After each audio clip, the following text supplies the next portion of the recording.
En mer, la guerre de 1914-1918 va se dérouler principalement entre deux grandes flottes, la marine royale anglaise et la marine impériale allemande, sur tous les océans du globe. Elle verra l'apparition de divers armements qui vont révolutionner l'art de la guerre navale. En temps de guerre, la marine a deux missions: détruire la flotte de l'ennemi et couper les voies maritimes. Ce sont les objectifs des deux adversaires en présence en 1914. À cette époque, le cuirassé était considéré comme l'arme absolue. C'était le plus gros type de navire doté de la plus forte puissance de feu.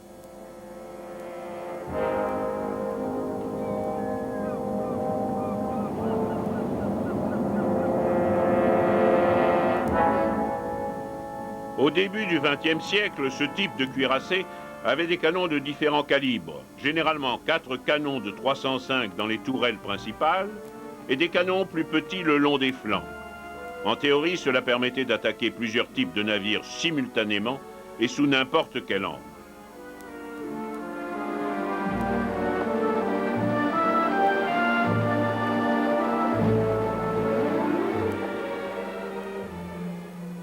La victoire navale écrasante des Japonais contre les Russes dans le détroit de Tsushima en 1905 avait révélé la suprématie du tir à très longue portée.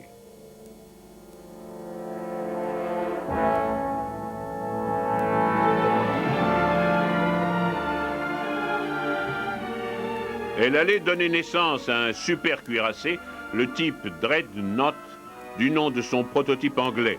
Ce cuirassé est doté de 10 canons de 305, encadré d'un petit nombre de canons plus légers pour le combat rapproché. Sa puissance de tir rend immédiatement caduque tous les autres navires de guerre. Les Allemands, qui envient sa flotte à l'Angleterre, se lancent dans un programme intensif d'armement naval. Ainsi s'engage la course au super cuirassé entre les deux pays. En 1914, la flotte allemande a 15 super cuirassés et la Royal Navy en a 21.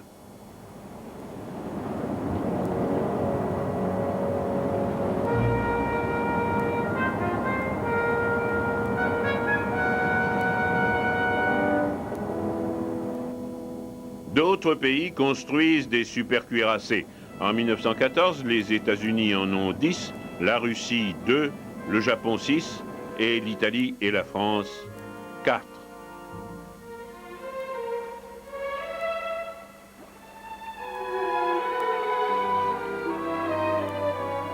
Les canons prennent eux aussi du galon.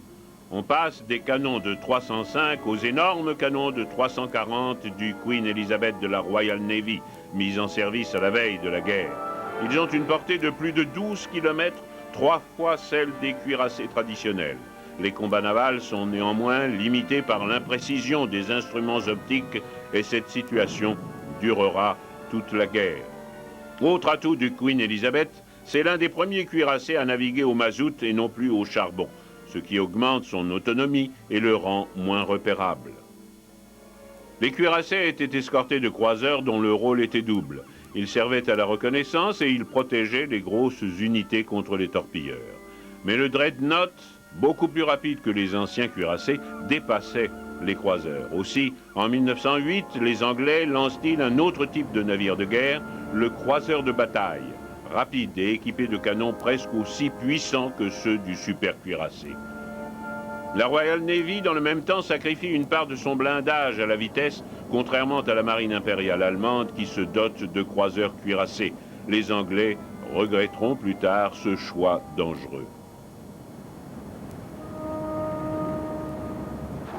Mais les croiseurs de bataille coûtent cher à construire. L'Angleterre, notamment, dont les colonies se trouvent sur tous les océans, a besoin de navires qui puissent contrôler les mers les plus éloignées. C'est ainsi qu'elle conserve des croiseurs légers, parallèlement aux croiseurs de bataille.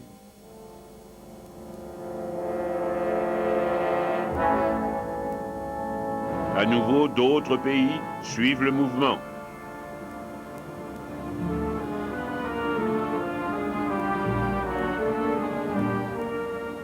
Au cours de la seconde moitié du XIXe siècle, on avait inventé une nouvelle arme navale, la torpille. Vers 1880 étaient apparus les torpilleurs, de petits navires capables de vitesses élevées. Pour lutter contre eux, on construisit les contre-torpilleurs ou destroyers. Le contre-torpilleur devient le troisième volet de la flotte de guerre et ajoute à son rôle de protecteur des autres navires ceux de la reconnaissance et de lanceurs de torpilles.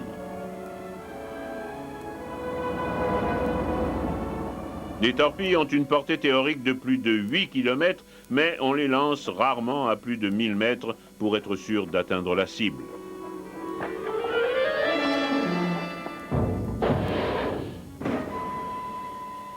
Aux canons et aux torpilles s'ajoute une autre menace, la mine. Elle a été utilisée pour la première fois en 1855 par les Russes pendant la guerre de Crimée. En 1914, la mine Standard a des picots dont le contact avec un navire fait détonner la charge explosive. Les mines sont posées par des sous-marins ou des navires de surface. Pour détruire les mines, on fait appel aux dragueurs. Au début, ce ne sont souvent que d'anciens chalutiers opérant par paire avec un câble entre les deux bateaux pour sectionner l'orin de la mine.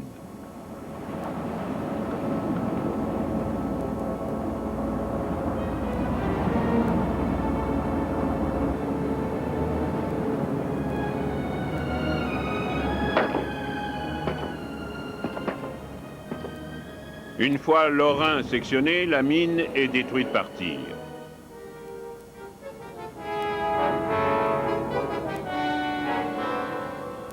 Lorsque la guerre éclate en 1914, les flottes adversaires se déploient au large de leur base de guerre.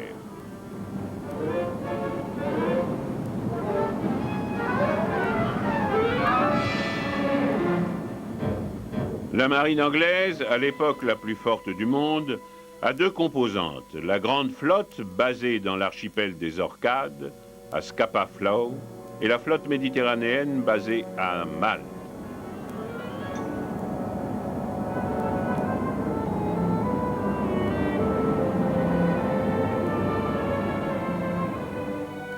Elle possède également des escadres aux Antilles et dans l'Atlantique Sud, et elle peut faire appel aux petites flottes néo-zélandaises et australiennes.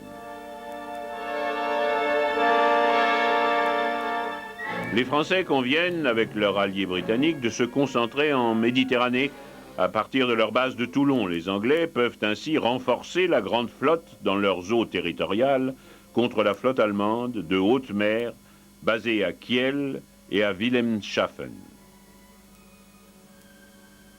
En Méditerranée, la marine austro-hongroise est basée en haut de l'Adriatique.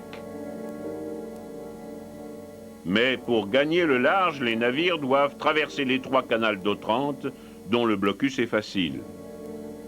La même situation s'applique en mer Noire. Les bâtiments russes ne peuvent passer en Méditerranée que par le détroit des Dardanelles, contrôlé par la Turquie. Dans les eaux de la mer Noire, la flotte turque n'est pas de taille à lutter contre les Russes. La Russie a une flotte dans la Baltique, mais ses activités sont sévèrement limitées par la présence des Allemands. Les Allemands ont également une escadre en Extrême-Orient, basée dans leur petite colonie chinoise de Tsingtao. Cette escadre est confrontée à la puissante flotte japonaise, dont la plupart des navires ont été construits en Angleterre.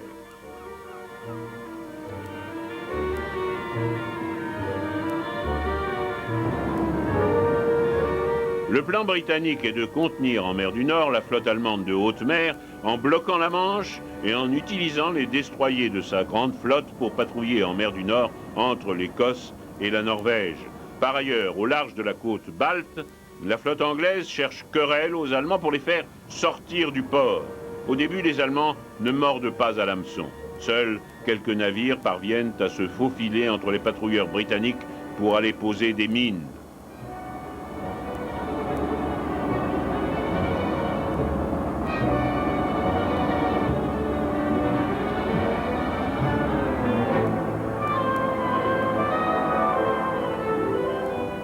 Les Allemands ont également envoyé des sous-marins pour surveiller la grande flotte au cas où elle quitterait ses ports.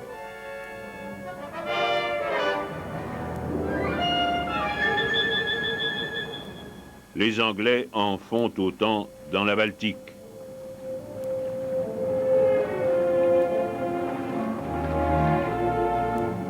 Il y a un certain nombre d'accrochages en mer du Nord, notamment à l'occasion du raid d'un destroyer et d'un croiseur léger britannique sur Heligoland, à la fin août 1914. 3 croiseurs légers et un destroyer allemand y sont coulés.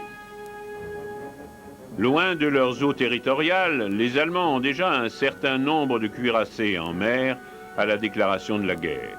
2 d'entre eux sont les croiseurs Goeben et Breslau. Ils reçoivent l'ordre initial de bombarder Alger afin d'interrompre la traversée des troupes coloniales françaises vers la métropole. Mais on leur ordonne de partir immédiatement pour la Turquie. Leur commandant a cependant le temps de bombarder la côte algérienne le 4 août au matin. Ce raid audacieux illustre bien le manque de coordination existant entre les Anglais et les Français et l'indécision des états-majors des 2 marines. L'arrivée de ces 2 navires à Constantinople renforce considérablement les efforts entrepris par l'Allemagne pour convaincre la Turquie de s'allier avec elle. La visite de l'empereur, que l'on voit ici avec des personnages officiels turcs, en est un des témoignages.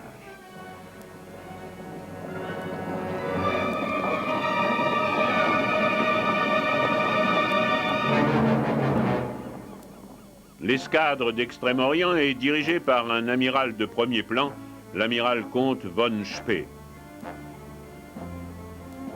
L'un des navires de cette escadre, le croiseur léger Emden, est détaché dans l'océan Indien pour harceler les vaisseaux alliés au cours des premiers mois de la guerre. Il coule un croiseur russe, un destroyer français, 16 navires marchands avant d'être surpris et coulés dans les îles Coco par le croiseur australien Sydney.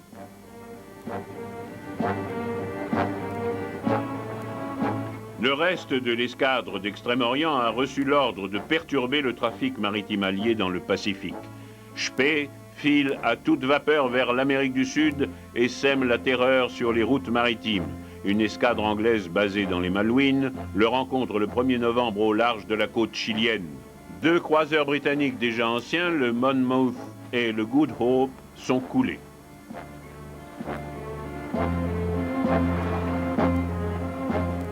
Les Anglais prennent toutefois leur revanche. 2 croiseurs de bataille modernes, aux ordres de l'amiral Sturdy, écrasent les Allemands au large des Malouines au début du mois de décembre.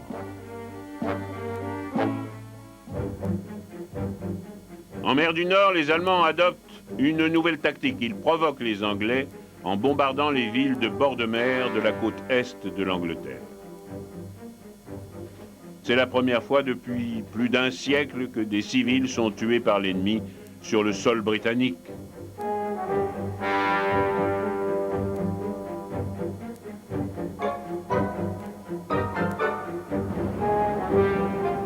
En janvier 1915, néanmoins, les événements se précipitent en mer du Nord, au large du Dogger Bank. Les services d'écoute britanniques ont intercepté des signaux radio allemands qui annoncent une attaque. L'amiral Beatty et sa première escadre de 5 croiseurs de bataille attaquent 4 navires allemands. Le navire amiral de Beatty est touché plusieurs fois et sévèrement endommagé, mais le croiseur allemand Seydlitz a 2 tourelles détruites.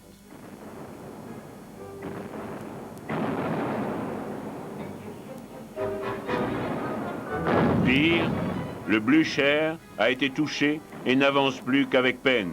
Il est ensuite attaqué par 4 navires britanniques qui le coulent avec les 800 membres de son équipage. L'envoi d'un corps expéditionnaire dans les Dardanelles est préconisé par la Royal Navy, notamment par Churchill, le premier lord de l'amirauté. À l'origine, le plan vise à renforcer la Russie contre les Turcs en forçant le passage vers la mer Noire et en menaçant Constantinople. On rassemble un corps expéditionnaire. Pendant ce temps, en février 1915, les cuirassés anglais et français essaient de soumettre les forts turcs qui défendent le détroit. Les intempéries et les mines retardent néanmoins les opérations. 3 navires sont détruits par mines et d'autres sont gravement endommagés.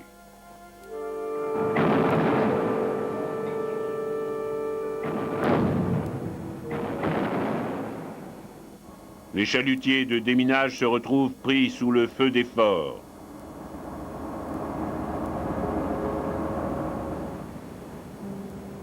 Bien que les forts aient été réduits au silence, les barrages de mines sont considérés comme trop denses pour risquer encore d'y aventurer des navires. Les Alliés décident alors de débarquer dans la presqu'île de Gallipoli. L'expédition, qui a commencé dans l'optimisme, se transforme bientôt en une impasse sanglante. D'autres débarquements ont lieu en juin, mais sans résultat décisif.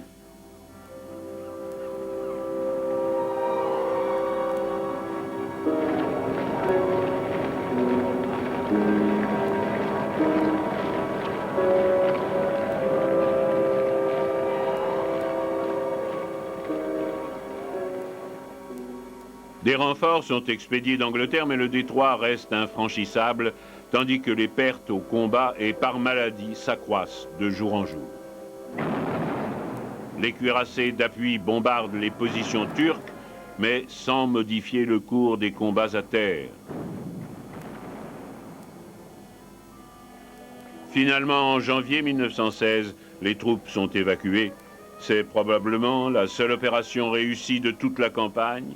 Cette fois, on ne perd aucun homme. D'ailleurs, en Méditerranée, l'entrée en guerre des Italiens en mai 1915 aide à bloquer la flotte austro-hongroise au nord de l'Adriatique. La flotte italienne bombarde la côte des Balkans, détenue en majorité par les Autrichiens, et cause des dommages importants, mais sans effet sur les opérations dans la région.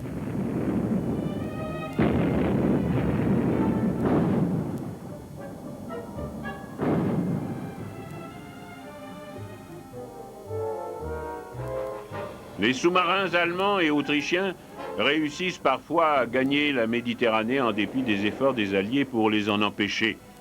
Les navires de surface tentent de faire de même, sans toujours réussir. Le 10 juin 1918, un torpilleur italien coulera le cuirassé autrichien Saint-Itzvan. Surpris par la soudaineté du désastre, bon nombre d'hommes d'équipage ne pourront y échapper.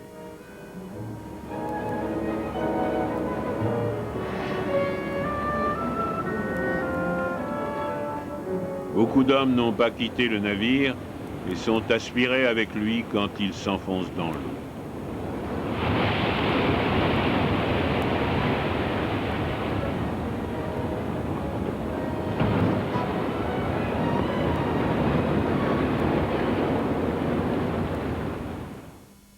En janvier 1916, un nouveau commandant, l'amiral Scheer, est à la tête de la flotte allemande de haute mer.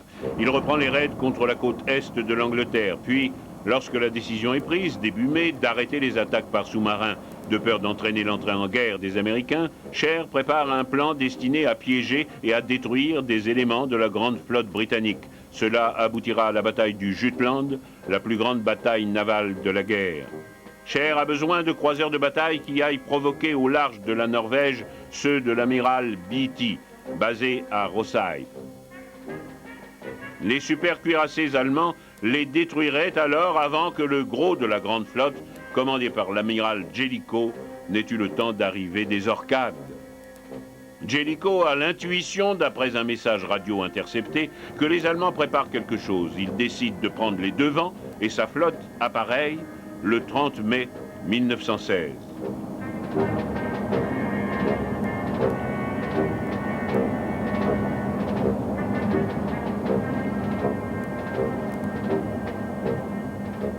La grande flotte est alors à l'apogée de sa force avec 24 cuirassés modernes.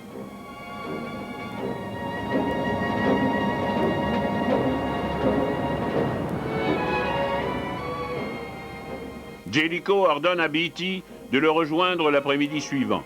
Beatty quitte sa base d'Écosse avec 6 croiseurs de bataille et une escadre d'appui de 4 cuirassés, sans oublier des croiseurs escorteurs et des destroyers.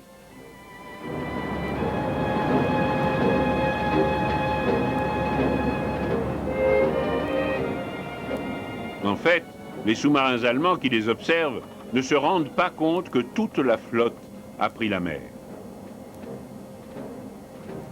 Les Allemands se mettent en route à l'aube du 31 mai.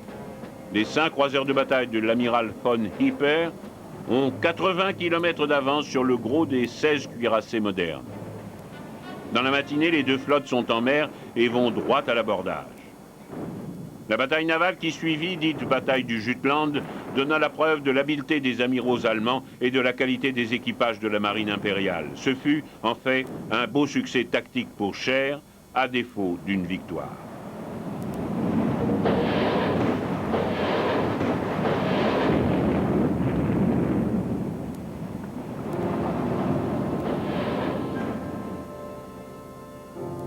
Le 1er juin, au lever du jour, les Allemands approchent de leur port, heureux d'avoir trompé la vigilance de la marine britannique.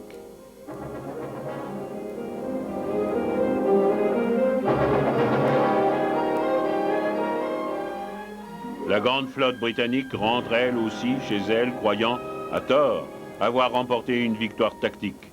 Jellicoe, lui, sait bien qu'il n'a pas réussi à détruire la flotte allemande de haute mer. Il sait aussi que ses pertes, 6 croiseurs et 7 destroyers, sont beaucoup plus importantes que celles de la marine du Kaiser. En dehors de la supériorité de l'artillerie allemande, ces pertes ont révélé des défauts fondamentaux dans les plans des navires anglais. Notamment, leur blindage n'est pas assez épais, ce qui rend difficile la protection des endroits vulnérables tels que la soute de munitions.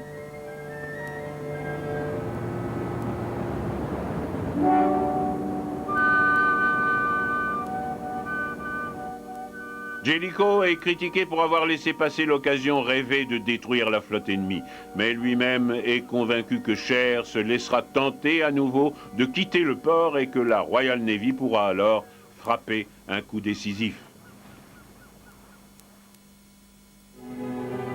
La flotte allemande de haute mer rentre au port, où elle va passer les 2 ans prochains sans tenter de nouvelles sorties.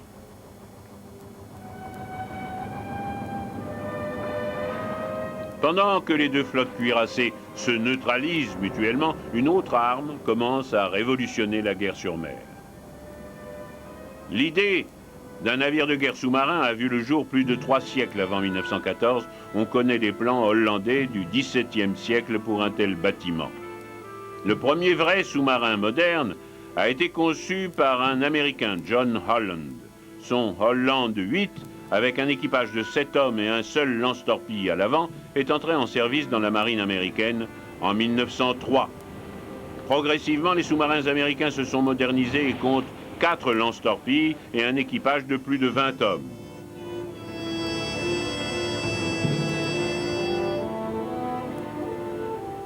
Les autres marines achètent le submersible de Holland, puis mettent au point leurs propres sous-marins.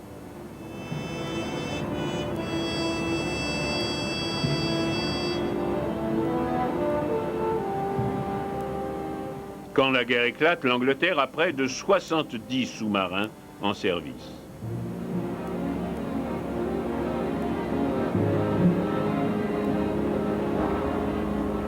« 37 sous-marins allemands leur font face.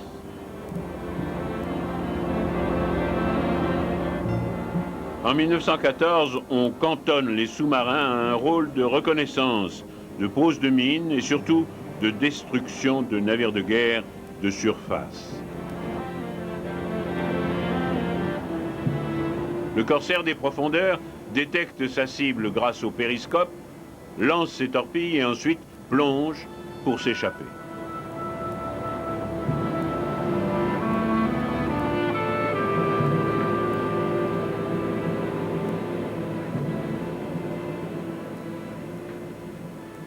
Le sous-marin type de 1914 est analogue à celui-ci. Un modèle classe B anglais. Il a un équipage de 15 hommes et 2 lance-torpilles à l'avant. Il ne peut pas transporter plus de 4 torpilles.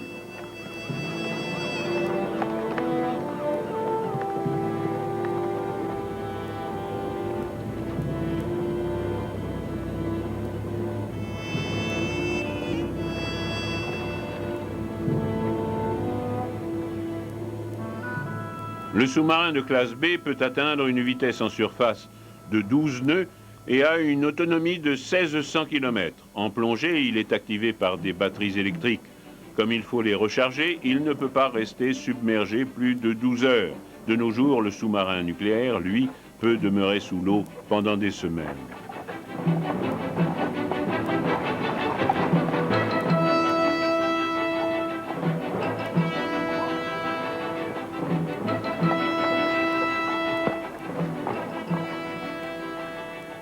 L'efficacité du sous-marin est démontrée le 22 septembre 1914, lorsqu'un seul sous-marin allemand coule en l'espace d'une heure 3 vieux cuirassés anglais au large des côtes hollandaises.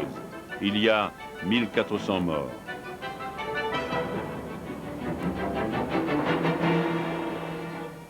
Le sous-marin est maintenant utilisé pour aider au blocus des côtes ennemies. Effectuer un blocus consiste à arraisonner les navires marchands et à les ramener au port où leurs marchandises sont confisquées. Dès le début de la guerre, les destroyers anglais se livrent à cette activité en mer du Nord et arrêtent tout navire faisant route vers l'Allemagne.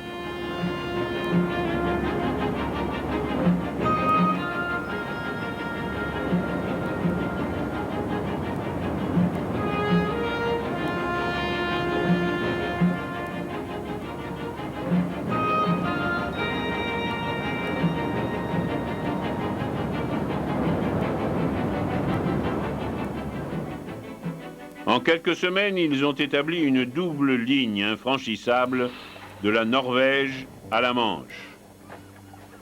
La Manche est bloquée par le barrage de Douvres, une barrière de filets renforcée accrochée à des radeaux. On les voit ici en train d'être réparés. Ils étaient utilisés, à l'origine, pour empêcher les sous-marins allemands de se glisser dans la Manche. Les Allemands sont forcés de se plier aux accords qui stipulent que seuls certains articles sont de contrebande. En outre, il faut qu'un navire neutre fasse cap sur un port ennemi pour que sa cargaison soit confisquée. La réaction britannique est d'acheter systématiquement la cargaison et ensuite d'autoriser le navire à retourner à son port d'attache. Cela évite les pertes en vies humaines et accorde une certaine compensation à l'armateur. Les Allemands ne sont pas en mesure d'assurer un blocus correct des côtes anglaises, mais ils peuvent en toute légitimité attaquer et couler des navires marchands alliés à condition de garantir la sécurité de l'équipage. De nombreux navires de guerre et des navires marchands blindés sont déployés à cet effet, mais la plupart sont rapidement chassés et coulés.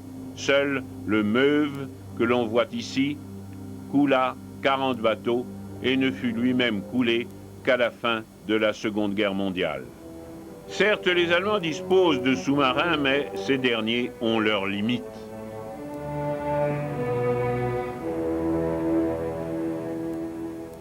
Ils ne peuvent pas vraiment escorter un navire jusqu'au port. Ils ne peuvent pas non plus garantir la sécurité d'un équipage capturé en raison du manque de place. À l'occasion, un sous-marin peut remorquer des barques dans lesquelles l'équipage d'un bateau coulé a pris place, mais cela le rend très vulnérable aux attaques.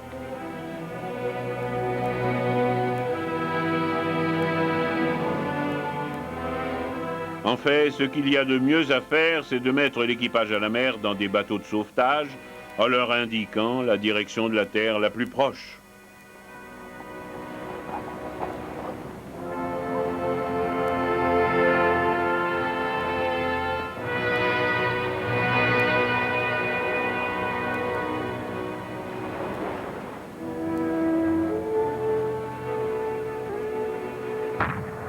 Le sous-marin coule le navire de préférence au canon, pour ne pas gâcher les torpilles. À partir d'octobre 1914, c'est la stratégie que commencent à adopter les Allemands. Mais toute attaque en surface est dangereuse pour le sous-marin. L'alternative est l'attaque sous-marine, qui se traduit souvent par un tir sans sommation. La marine fait pression pour que cette méthode soit autorisée. Au début de 1915, l'empereur Guillaume II donne son accord à contre-cœur. En février de la même année, les Allemands se livrent à une guerre sous-marine sans restriction au large de l'Angleterre et de l'Irlande. Ils ont beau tout faire pour éviter de couler les navires neutres, ils ne peuvent garantir leur sécurité, d'autant que les commandants de sous-marins ont pour ordre de donner la priorité à la sécurité de leurs bâtiments. Les Allemands espèrent que cette politique découragera les bateaux neutres de pénétrer dans les eaux anglaises.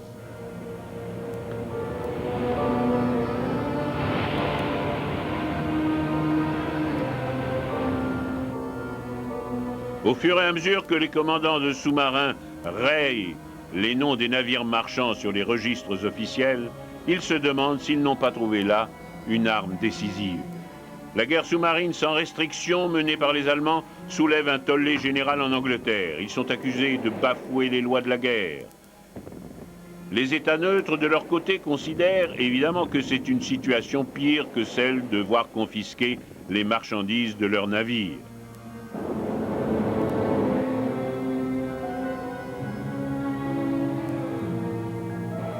En réalité, cette première campagne, sans restriction, a peu de répercussions. Le nombre limité de sous-marins signifie que 2 ou 3 seulement d'entre eux peuvent opérer conjointement. En mai 1915, cependant, un événement majeur va changer le cours des choses. Le 1er mai, le paquebot Lusitania quitte New York à destination de Liverpool. Le même jour, les journaux de New York publient une notice émanant des autorités allemandes rappelant que les navires battant pavillon britannique risquaient la destruction sans sommation.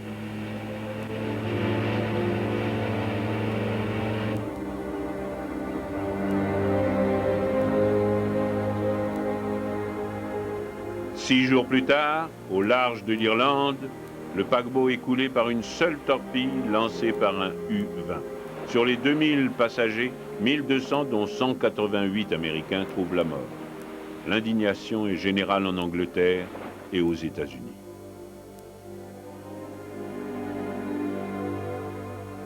Si le président Wilson ne décide pas immédiatement d'entrer en guerre, le drame du Lusitania envenime gravement les relations entre les États-Unis et l'Allemagne. Le Kaiser est contraint de mettre une sourdine à sa lutte contre les bateaux de commerce. Et ce, d'autant plus que les Anglais ont mis au point une nouvelle arme anti-sous-marin, le Q-ship. Il s'agit en apparence d'un navire marchand innocent qui patrouille dans une zone dangereuse sillonnée par des sous-marins. Quand un submersible fait surface, l'équipage fait semblant d'être pris de panique et fait mine de quitter le navire. Puis, soudain, les canons sortent et font feu. Les Q-ships se remportent un certain nombre de succès, mais dès 1917, les commandants de sous-marins ne se font plus prendre au piège. En août 1916, la décision de garder au port la flotte de haute mer entraîne le réexamen de la question de la guerre sous-marine sans restriction par l'état-major de la marine impériale allemande.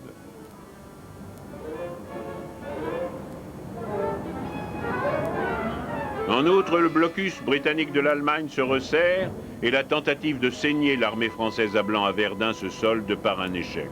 À cela s'ajoute la bataille de la Somme qui coûte très cher aux armées du Kaiser. Entre-temps, le taux de construction des sous-marins s'est rapidement élevé, ce qui entraîne une augmentation parallèle des bateaux coulés au cours du second trimestre 1916. Ce résultat fait dire à l'état-major de la marine allemande qu'un nombre plus élevé de sous-marins permettrait de paralyser le commerce britannique et le contraindrait à plaider en faveur de la paix.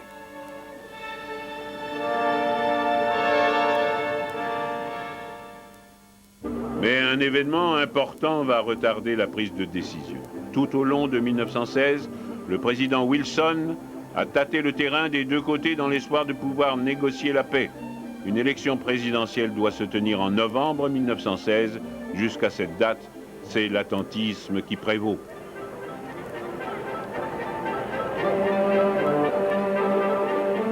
Wilson est réélu, mais il attend la fin du mois de décembre pour rejeter les propositions de paix de l'Allemagne. Du coup, en janvier 1917, les Allemands décident de reprendre de plus belle leur guerre sous-marine sans restriction. Au début de cette nouvelle campagne qui a démarré le 1er février 1917, une bonne centaine de sous-marins sont en service. Ils sont de deux types, ceux qui opèrent en haute mer à partir des ports d'Allemagne du Nord, comme ceux-ci,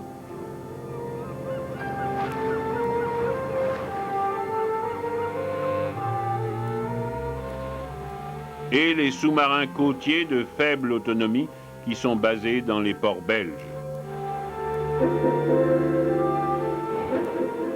Mais les Anglais ont désormais un bon nombre de nouvelles armes, en dehors des navires de surface, des filets et des Q-ships qui perdent de leur efficacité. Des hydrophones détectent le moteur d'un sous-marin sous la surface de l'eau, à condition qu'il soit proche du navire. Le stabilisateur remorqué par le navire agit comme un écouteur. L'opérateur est à l'écoute des sons insolites en balayant son écran pour les repérer. On a mis au point des charges de profondeur, c'est-à-dire des mines qui sont lancées des navires de surface et réglées pour exploser dès qu'elles ont atteint une certaine profondeur. On sait que la charge a atteint son but quand le mazout remonte après l'explosion. On commence aussi à faire appel à l'aviation. Des hydravions et des biplans peuvent attaquer les sous-marins à la torpille, à la bombe ou à la mitrailleuse.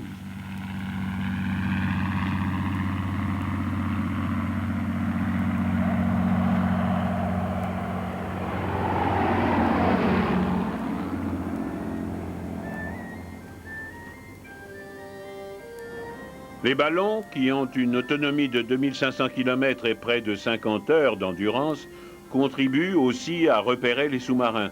Malheureusement, ils sont peu commodes en tant que plateforme d'attaque, compte tenu de leur instabilité qui empêche toute précision de tir. En revanche, ils peuvent diriger les navires de surface.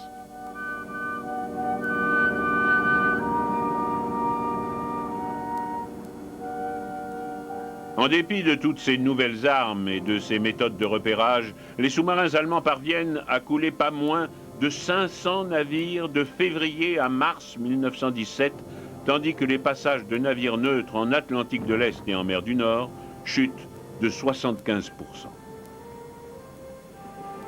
Bien que les conditions de vie à bord d'un sous-marin soient désagréables, ne serait-ce qu'à cause des émanations des batteries, le moral des équipages remonte à chaque succès.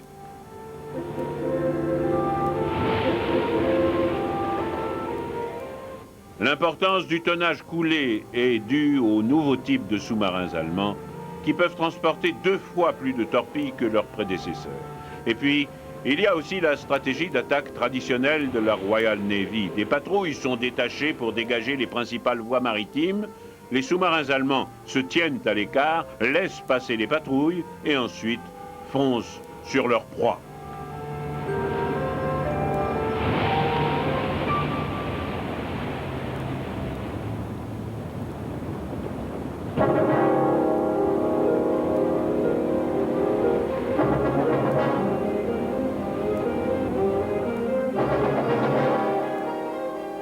Certains commandants de sous-marins ont à leur actif un nombre impressionnant de navires coulés. Ils sont acclamés comme des héros chaque fois qu'ils rallient leur port après une campagne. Cela se répétera 25 ans plus tard, lors de la seconde bataille de l'Atlantique.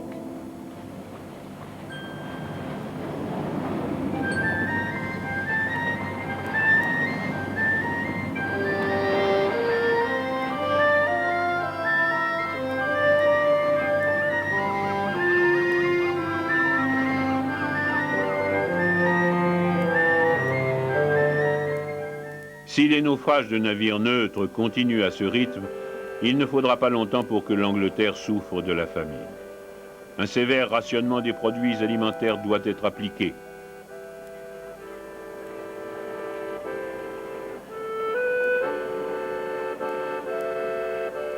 Même sur le front de l'Ouest, les troupes ont pour consigne de ne pas gâcher la nourriture.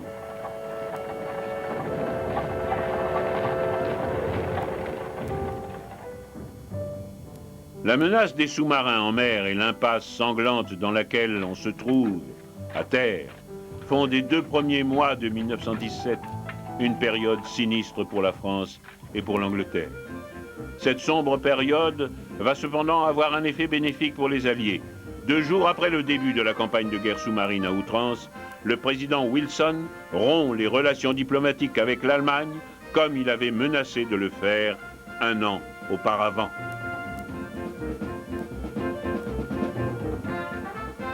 Deux mois plus tard, le 2 avril 1917, le Congrès est réuni pour entendre le président Wilson déclarer qu'il est convaincu que l'Amérique ne peut plus demeurer à l'écart du conflit.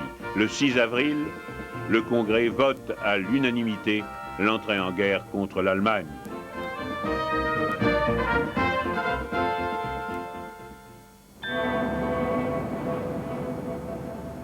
La marine américaine va maintenant pouvoir contribuer à éliminer la menace des sous-marins allemands. Et pourtant, les navires, les avions et les ballons ne suffisent pas. Il faut repenser intégralement le concept de la guerre sous-marine, et vite. La principale solution vient d'une technique éprouvée depuis des siècles.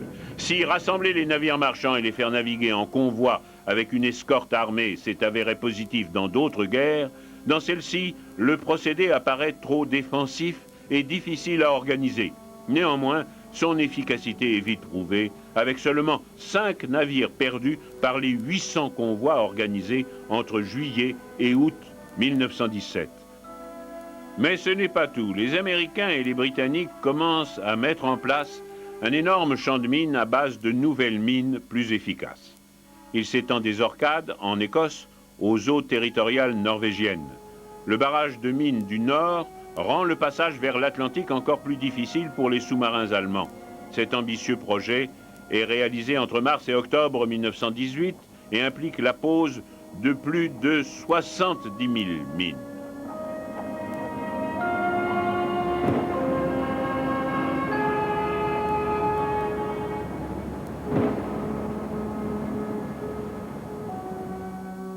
Plus spectaculaire encore est la tentative britannique en avril 1918 de barrer aux sous-marins allemands l'accès de leur base de Zeebrugge, sur la côte belge.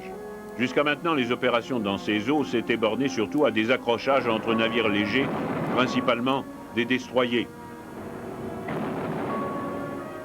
Il y a aussi les bombardements de la côte pour lesquels on utilise des bâtiments qui ne sont plus que des plateformes pour de gros canons, comme ces 375 que l'on voit ici, sur l'Erebus.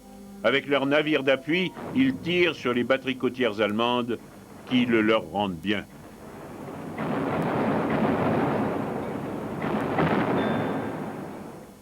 L'attaque sur Zeebrugge le 23 avril 1918 implique de couler 3 navires en travers de l'entrée du port pour le bloquer. C'est un succès.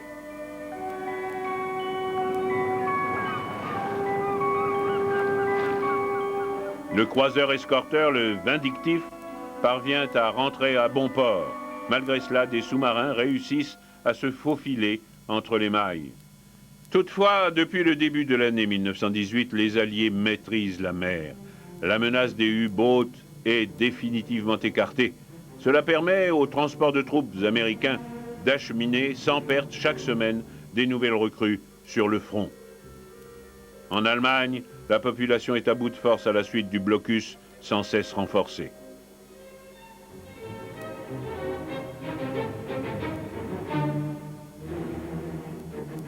Dès l'été 1918, les Alliés ont remporté la guerre navale. Il leur reste à être victorieux sur terre.